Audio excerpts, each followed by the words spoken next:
बलराम, अब तो कई तरह के प्रश्न उठ गए हैं। दिल्ली अध्यादेश बिल लोकसभा के बाद राज्यसभा में पास हो गया, राष्ट्रपति के पास जाएगा, उसकी क्या कोई मुश्किल नहीं होगी, वो हम जानते ही हैं। अब प्रश्न ये कि आगे क्या होने वाला है। अब यहां से नई राजनीति तय होगी। दिल्ली का भविष्य भी था इस बिल के अंदर, बहुत कुछ तय होगा, नई लड़ाई शुरू होगी। क्या होगा टीम इंडिया का आगे?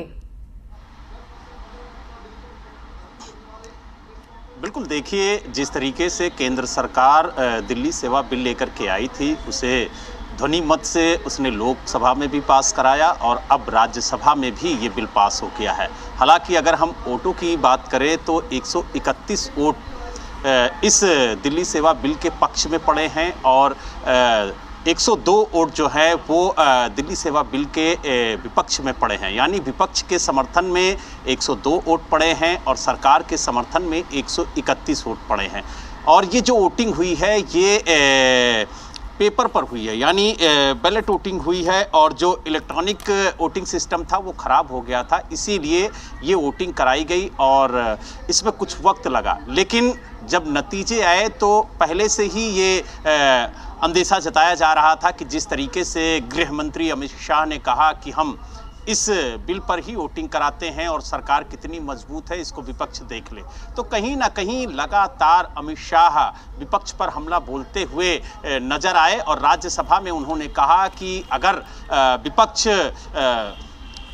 मणिपुर हिंसा पर चर्चा चाहता है तो 11 अगस्त को वो मणिपुर पर चर्चा करे, सरकार चर्चा के लिए तैयार है। लेकिन जिस तरीके से आज राज्यसभा में ये दिल्ली सेवा बिल पास किया गया है, उसके बाद अब ये राष्ट्रपति के पास जाएगा और एक कानून का रूप ले लेगा। तो यानी अब दिल्ली में ट्रांसफ़र पोस्टिंग का जो अधिकार है, वो जो अथॉरिटी बनाई गई है वो सुझाव दे सकती है, लेकिन अंतिम फैसला अब दिल्ली के उपराज्यपाल लेंगे। तो यानी कहीं ना कहीं दिल्ली के उपराज्यपाल के पास काफ़ी ज़्यादा शक्तियाँ आ गई हैं। ऐसे में जो जनता द्वारा चुनी हुई सरकार है उसे अब उपराज्यपाल की सहमति लेना अनिवार्य होगा। और जिस तरीके से आज इस बिल को पेश करते हुए गृह मंत्री ने बातें रखी और कहा कि जिस तरीके से सरकार काम करना चाहती है वो नैतिकता के आधार पर नहीं है। और उन्होंने उदाहरण देते हुए कहा कि अगर हम पंचायत चुनाव लड़ रहे हैं और हम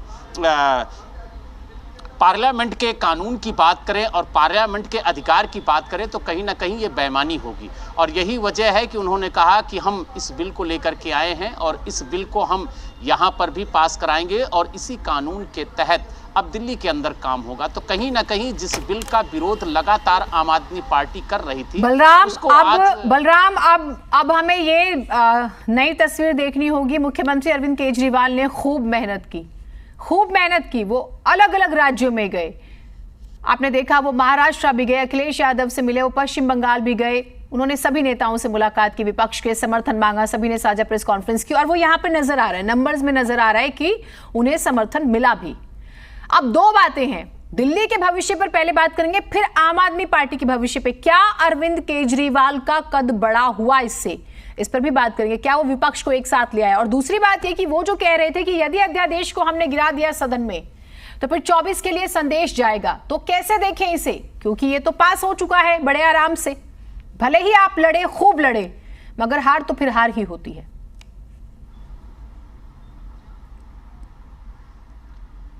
बिल्कुल, देखिए, पूरी कोशिश थी दिल्ली के मुख्यमंत्री अरविंद केजरीवाल की कि इस बिल को राज्यसभा में रोका जाए और यही वजह है कि कांग्रेस से लेकर के तृणमूल कांग्रेस हो या फिर चाहे शिवसेना उद्धव ठाकरे हो या सीपीआई हो या समाजवादी पार्टी हो, कई विपक्षी दलों को उन्होंने एकजुट किया और उसकी तस्वीर सदन के अंदर भी देखने को मिली। यही वजह है कि आम आदमी पार्टी के पक्ष में 102 वोट पड़े हैं।